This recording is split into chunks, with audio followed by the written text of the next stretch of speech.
सौदागर और जिन्न की कहानी। शहरजाद ने कहा, पुराने जमाने में एक बहुत अमीर सौदागर बहुत सी चीजों का कारोबार किया करता था। हालांकि हर एक स्थान पर उसकी कोठियां, गुमाश्ते और नौकर चाकर रहते थे, फिर भी वह खुद भी व्यापार के लिए देश विदेश की यात्रा किया करता था। एक बार उसे किसी खास काम के लिए दूसरी जगह पर जाना पड़ा। वह अकेला घोड़े पर बैठकर चल दिया। मंजिल पर खाने पीने को कुछ नहीं मिलता था, इसलिए उसने एक खुर्जी में कुलचे और खजूर भर लिए। काम पूरा होने पर वह वापस लौटा। चौथे दिन सवेरे अपने रास्ते से कुछ दूर गहरे पेड़ों के नजदीक एक खूबसूरत तालाब देखकर उसकी आराम करने की इच्छा हुई।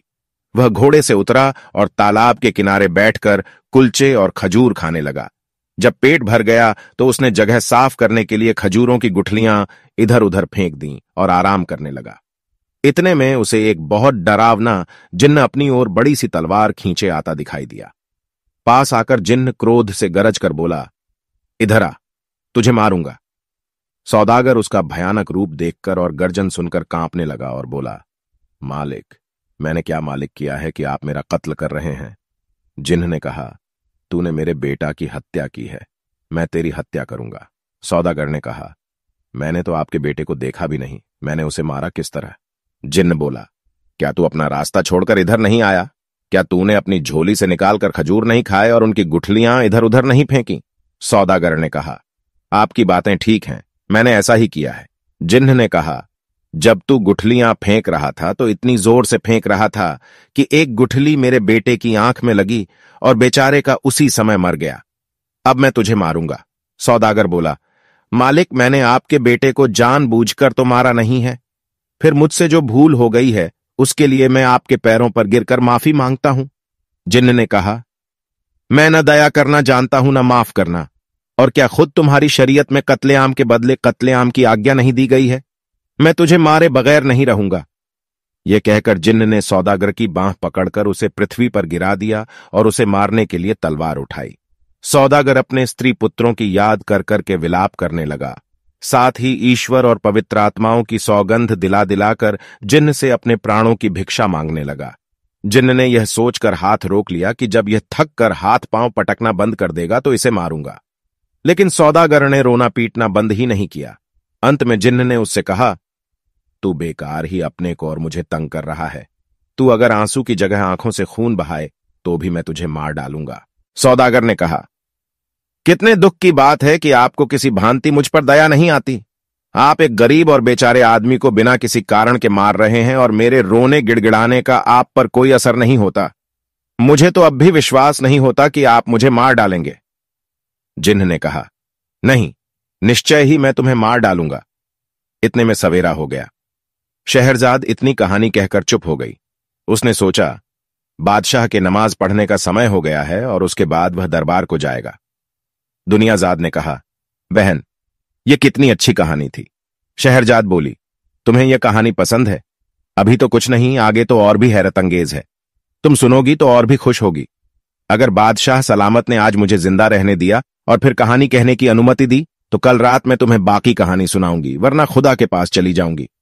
शहरयार को भी यह कहानी बेहद पसंद आई थी।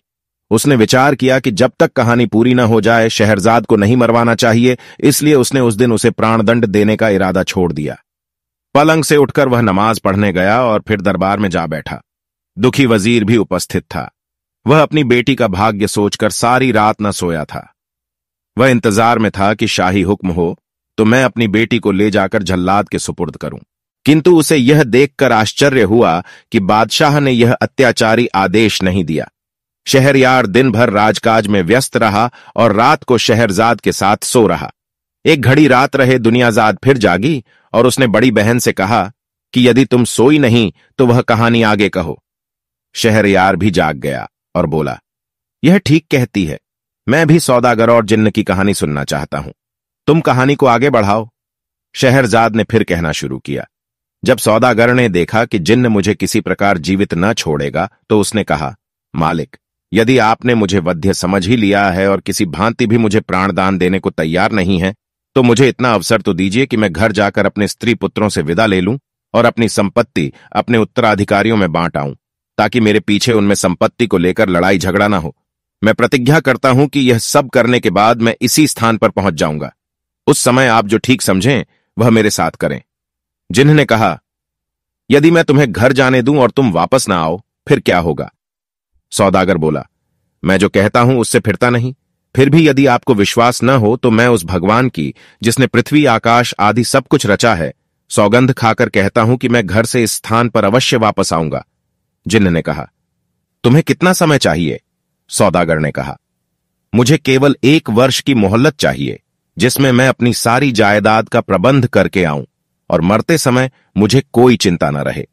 मैं प्रतिज्ञा करता हूं कि वर्षोपरांत मैं इसी स्थान पर आकर खुद को आपके सुपुर्द कर दूंगा। जिन्न ने कहा, अच्छा, मैं तुम्हें 1 वर्ष के लिए जाने दूंगा, किंतु तुम यह प्रतिज्ञा ईश्वर को साक्षी देकर करो। सौदागर ने ईश्वर की सौगंध खाकर प्रतिज्ञा दोहराई और जिन्न सौदागर को उसी तालाब पर छोड़कर अंतर्ध्यान हो गया। सौदागर अपने घोड़े पर सवार होकर घर को चल दिया। अपने सगे संबंधियों से विदा लेकर सौदागर चल दिया और कुछ समय के बाद उस स्थान पर पहुंच गया जहां उसने जिन्न से मिलने को कहा था। वह घोड़े से उतरा और तालाब के किनारे बैठकर दुखी मन से अपने हत्यारे जिन्न की राह देखने लगा। इतने में एक बूढ़ा आदमी एक हिरनी लिए हुए आया और सौदागर से बोला, तुम इस निर्जन स्थान में कैसे आ गए? क्या तुम नहीं जानते कि बहुत से आदमी धोखे से इसे अच्छा आराम स्थल समझते हैं और यहां आकर जिन्हों के हाथों भांति भांति के दुख पाते हैं? सौदागर ने कहा, आप ठीक कहते हैं, मैं भी इसी धोखे में पड़कर एक जिन्न का शिकार होने वाला हूं। यह कहकर उसने बूढ़े को अपना सारा हाल बता दिया। बूढ़े ने हैरत से कहा, यह तुमने ऐसी बात बताई जैसी संसार में अब तक किसी ने नहीं सुनी होगी। तुमने खुदा की जो कसम खाई थी उसे पूरा करने में प्राणों की भी चिंता नहीं की। तुम बड़े साफ दिल हो और तुम्हारी सच्चाई की जितनी प्रशंसा की जाए कम है। अब मैं यहां ठहर कर देखूंगा कि जिन्ह तुम्हारे साथ क्या करता है। वे आपस में बातचीत करने लगे। इतने ही में एक और बूढ़ा आदमी आया जिसके हाथ में रस्सी थी और 2 काले कुत्ते उस रस्सी से बंधे हुए थे। वह उन दोनों से उनका हालचाल पूछने लगा। पहले बूढ़े ने सौदागर का संपूर्ण वृतांत कहा और यह भी कहा कि मैं आगे का हालचाल देखने यहां बैठा हूं।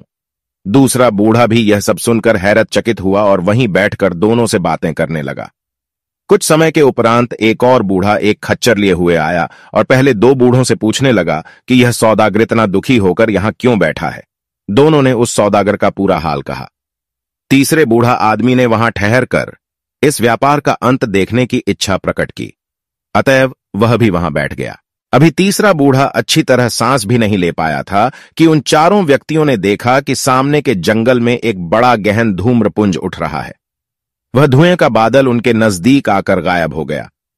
वे लोग हैरत से आंखें मल ही रहे थे कि एक बहुत भयानक जिन्न उपस्थित हो गया। उसके हाथ में तलवार थी और उसने सौदागर से कहा, उठकर इधर आ, मैं तुझे मारूंगा। तूने मेरे बेटे को मारा है। यह सुनकर सौदागर और तीनों बूढ़े कांपने लगे और उच्च स्वर में विलाप करने लगे।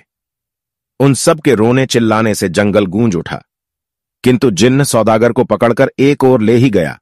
हिरनी वाले बूढ़े ने यह देखा और वह दौड़कर जिन्न के पास पहुंचा और बोला, जिन्न महाराज, मैं आपसे कुछ निवेदन करना चाहता हूं। आप अपने क्रोध पर कुछ देर के लिए संयम रखें। मेरी इच्छा है कि मैं अपनी और इस हिरनी की कहानी आपको सुनाऊं, किंतु कहानी के लिए एक शर्त है। यदि आपको यह कहानी विचित्र लगे और पसंद आए तो आप इस सौदागर का 1/3 मालिक माफी कर दें।